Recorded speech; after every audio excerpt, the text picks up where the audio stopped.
ഞാനിതാ നാലാലൊരു മദ്ഹബ് കർമ്മശാസ്ത്രത്തിൽ സ്വീകരിക്കുന്നയാളാണ്. എന്റെ ഫിഖ് നിസ്കരിക്കുന്നത് ഞാൻ എങ്ങനെയായിരിക്കും? ഒന്നല്ലെങ്കിൽ അബൂ ഹനീഫന്റെ മദ്ഹബ് പ്രകാരം, അതല്ലെങ്കിൽ ഇമാം മാലിക്കിന്റെ മദ്ഹബ് പ്രകാരം, അതല്ലെങ്കിൽ ഷാഫിഈയുടെയോ ഹംബലിയുടെയോ മദ്ഹബ് പ്രകാരം.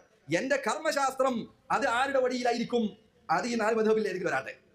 എന്നാൽ എന്തേ നിങ്ങളുടെ അഖീദ ഈ 4 ഇമാമുമാരുടെ അഖീദയാണെന്ന് നിങ്ങൾ പറയാത്തത്? നമ്മുടെ വിശ്വാസം അശഅരി അതല്ലെങ്കിൽ മാതുരീദി അഖീദയിലായിരിക്കും. എപ്പോഴാണ് അശഅരി വന്നത്?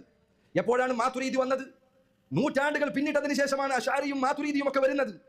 അതെന്തേ നിങ്ങളുടെ അഖീദ പറയുമ്പോൾ അവിടെ നിങ്ങൾക്ക് ഇമാം ഷാഫിഈയെ വേണ്ടാത്തത്?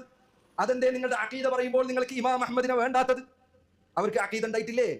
അവരുടെ അഖീദ വിവരിക്കുന്ന കിതാബുകളില്ലേ? ഉണ്ടല്ലോ. ഇമാം അഹ്മദിന് കിതാബുണ്ട്, മാലിക്കിന് കിതാബുണ്ട്, ഷാഫിഈക്ക് കിതാബുണ്ട്, അബൂ ഹനീഫക്കും കിതാബുണ്ട്. അവർ അഖീദയിൽ പറഞ്ഞ വരികൾ വിവരിക്കുന്ന, ക്രോഡീകരിക്കുന്ന എത്രയോ ഗ്രന്ഥങ്ങളുണ്ട്. ചിലപ്പോൾ അങ്ങനെ പറയില്ല, അവരുടെ കാലത്ത് അഖീദൊന്നും അങ്ങനെ പറഞ്ഞിട്ടില്ല. ലാ ഹൗല വലാ ഖുവത ഇല്ലാ ബില്ലാഹ്. ഇത്രയും വലിയ ഇമാമുമാർ അവർ അഖീദയെ കുറിച്ച് ഒന്നും മിണ്ടിയില്ല എന്നാണോ നിങ്ങൾ ഈ പറയുന്നത്? അവർക്കൊരു അഖീദയുണ്ട്, അത് സലഫിന്റെ അഖീദയാണ്. ആ അഖീദയെ നിങ്ങൾ സ്വീകരിക്കാത്തത്? ആ അഖീദയിൽ ഈ പറഞ്ഞതുണ്ടോ? നിങ്ങളുടെ അഖീദ ഇത് നമുക്ക് ഉറപ്പിൽ പറയാൻ പറ്റും. അബൂ ഹനീഫയുടെ അഖീദയാണ്, മാലിക്കിന്റെ അഖീദയാണ് അതിന്റെ അടിസ്ഥാനങ്ങളിൽ.